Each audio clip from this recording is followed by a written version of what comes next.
All right. So welcome everyone. Welcome again to Birdview's weekly workshop. My name is Misha Tambak and I will be your host for today's workshop. Our workshops take place every Tuesday at 1 p.m. Eastern Standard Time or 10 a.m. Pacific Standard, where we cover a different topic each week. You can register for our weekly workshops and other events through our website under the Events tab or use the URL displayed on the screen. We do post a list of all of our topics in advance, so you have the option to sign up for multiple sessions at once. As a quick reminder, this is our second last workshop. We have one more workshop coming up, which is going to be next week, and that will be the last workshop for this season. And then we will have one webinar that is going to be on the Wednesday next week as well, and that is going to be the last one for this year as well.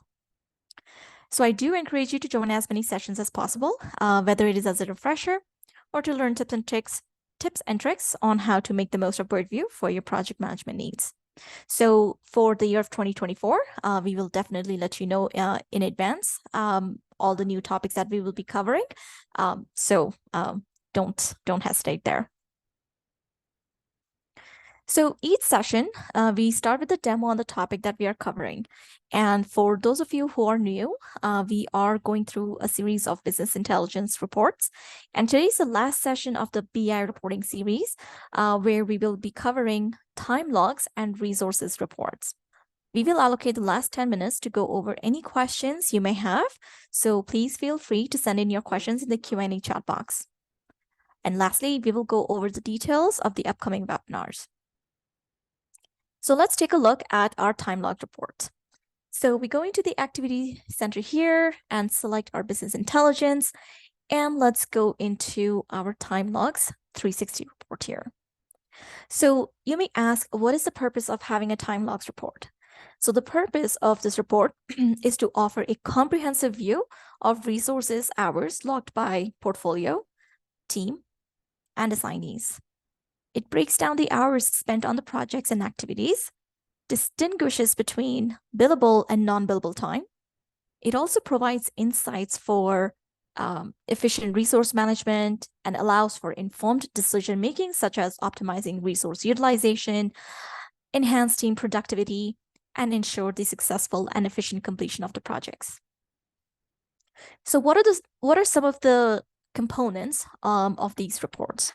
So as you can see here, the TimeLogs 360 reports is broken down into the portfolio, team, and assignee here. And at the bottom here, you will see that TimeLogs details has been given to you.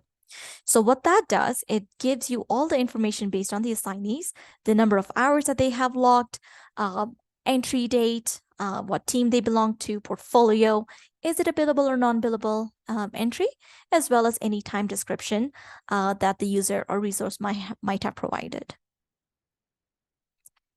The filters, or the slicers as we call it, you can slice this information by portfolio, by projects, by team. You can also select the assignees, and if you're just looking at billable or non-billable entries. And towards the end here, you can see that we have a time entry or entry date, or as I would put it, a date filter to help you with further filtering this information. So you can also click on, let's say, conferences here. You can click on this bar chart, and all the information by team, assignees, and the details will be updated to only show the details of the projects and hours that are part of the conferences portfolio. I can click it again to see everything else. Let's say if I'm looking at a specific user. Okay, so let's pick our favorite person here, Angelina Happy, because she's always happy. So I'm going to click on Angelina's name, and notice how everything changes here. So you can see that Angelina is part of 2023 portfolio as well as conferences. And she has allocated or logged 64 hours against the conferences portfolio or projects within the conferences portfolio, and 455 against the projects in the 2023 portfolio. She is part of the Dragons team, and the total number of hours that were logged were 519. And looking at the details here, you can see all the different days and times that she has logged against her projects. Again, this is for one full year, pretty much. And you can reduce this time to just say, okay, give me information until, let's say, 28, and the information will be updated accordingly.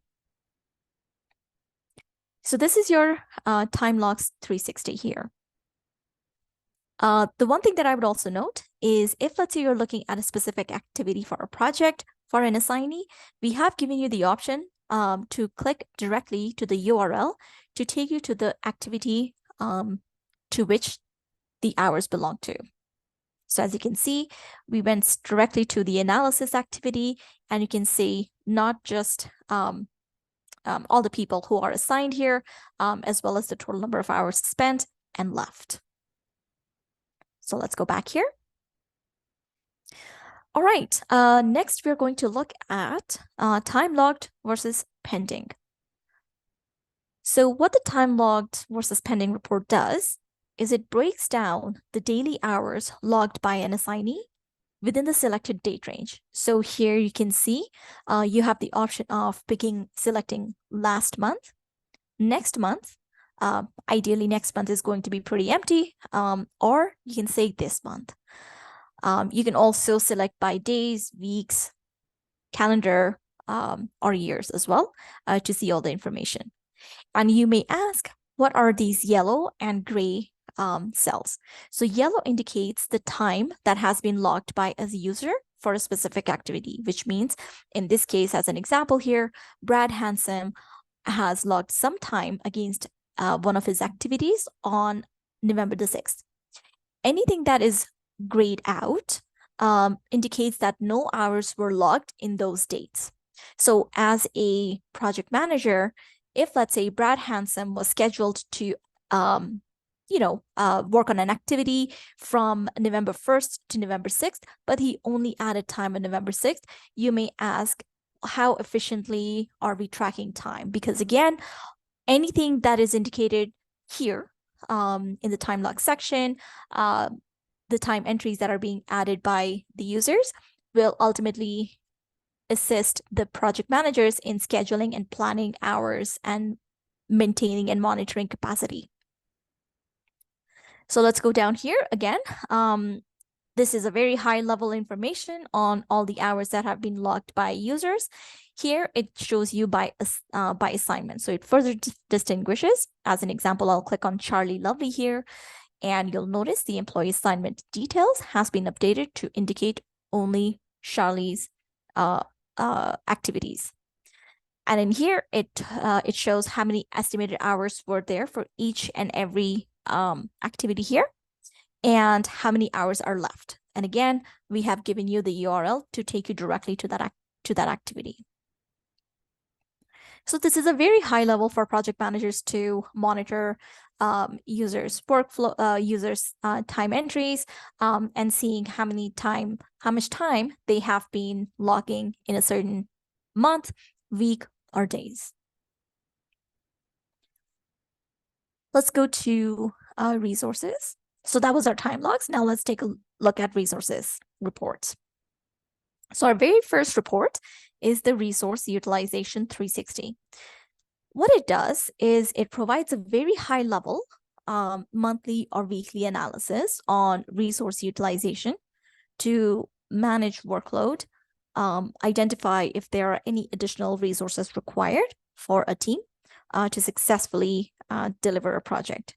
So as you can see, a few slices that we have given here are job roles, person, utilization selector, which is actual, if you're looking at actual utilization or scheduled utilization.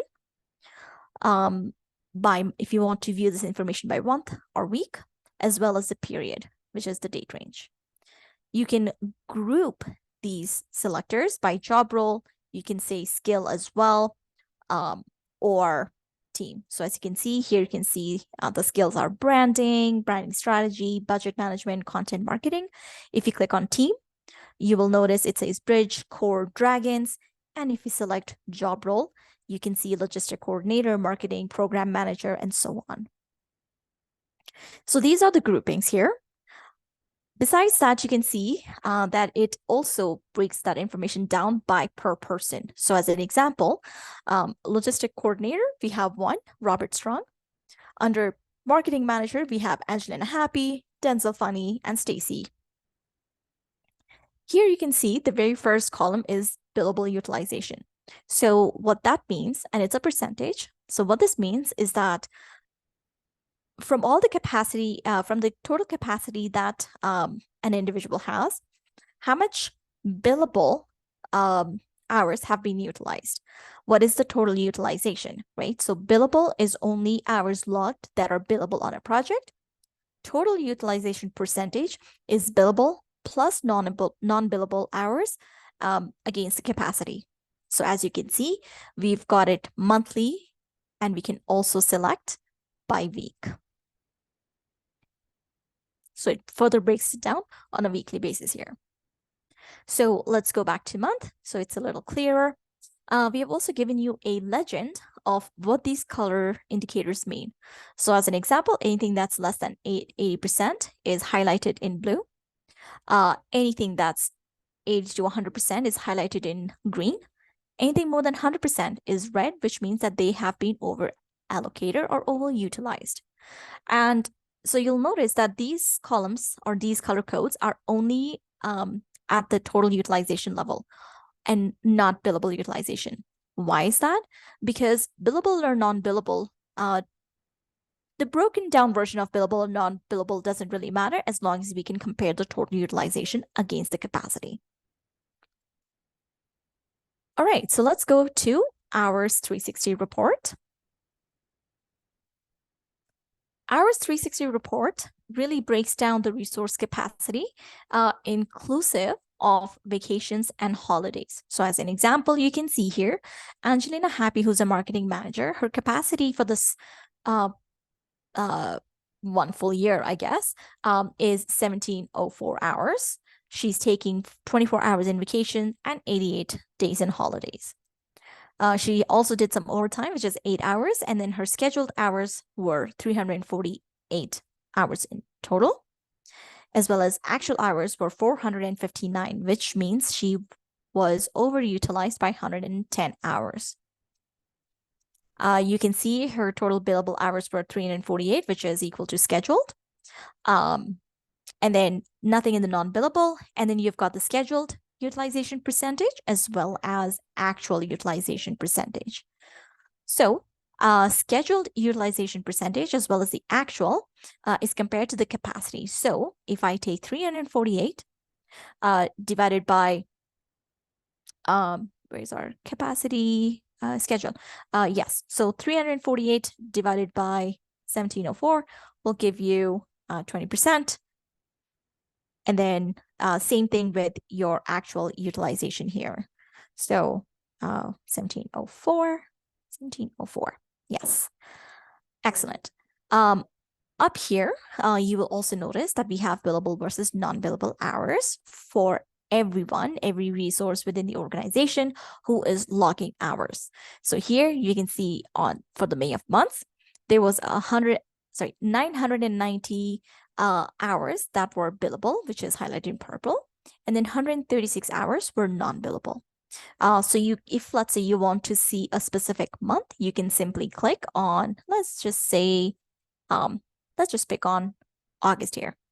So you can see in August, these are all the details, and it tells you the variances and just give you the information of all the users who logged time in August. So this is your total 360 hours 360 utilization report here to give you additional insights on your capacity, resource capacity. Now let's take a look at capacity 360. I know it sounds very similar, but this one's a little different here. So the capacity 360 report, it actually groups the demand, the total demand, capacity, and availability of hours based on job roles. Again, job roles, skills, or team. It further breaks down these the details into individual resources under the job role, team, or skills.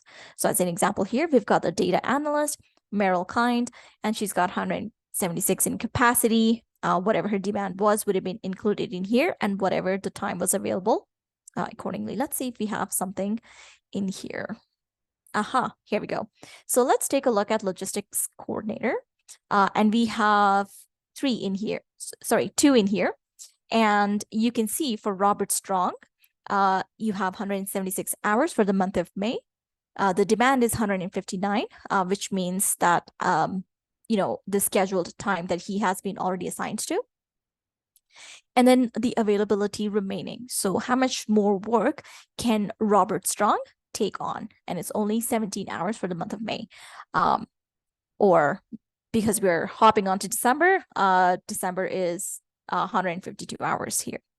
So you have this information broken down into individual resources, and then all this information is consolidated at the top row here that is highlighted in bold. So this means the capacity and demand and availability of both the users under logistics coordinator is this. Now, if let's say that these resources were overutilized, and you can see that, in December, let's say this was not 312, but it was, let's say 320 or 325. Right off the bat, you know that this category has been overutilized. So as a project manager, it allows you to identify the current capacity, forecast future demands, and then take proactive actions to manage resources and team's workload, whether it is reshuffling resources, adding underutilized resources that could potentially assist the projects that are in need of additional resources, or make decisions to hire new resources as well. And then if you scroll down here, you can just see the demand, capacity versus availability in a graphical representation here. So these are our time logs and resource capacity reports. Is there any questions? All right, so I see no questions here. These reports are pretty straightforward. Yes, there's a lot of information, but this is another way for the project managers to review the resource capacity versus, instead of going to time logs history and looking at, the weekly timesheets, or going into each and every individual person to see how their capacity and utilization looks like. We have given you a comprehensive report here, or group of reports that shows all of that information in a nice clean table, as well as the graphical the graphs here. Right, so that concludes our Enhanced Business Intelligence Reports workshop series. And on December the 5th, we have resource planning workshop as well, which is pretty much going to be covering the functionality and any enhancements that we have made since our last webinar or workshop, to make sure that your experience is more enhanced when it comes to resource planning for your upcoming, I would say, fiscal year or calendar year. And then lastly, our final monthly webinar will be hosted on December the 6th, which will focus on efficiency in focus, tailored spaces for project successes, where we will unveil our major product update, which is coming up in the future. And it is going to allow you to really tailor your instance based on your organizational structure. So a marketing email was sent out earlier this week. And please be sure to register for it and understand and learn how this can help your organization and enhance your project management experience. I want to thank you all today for joining our session. I really do hope you found our topic insightful. We do welcome all of your suggestions and recommendations for future topics. You can send them to the email as mentioned up here, which is success@birdviewpsa.com. And I hope You all have a wonderful, wonderful week and weekend ahead, and we'll see you next week. Thank you and have a great day. Bye.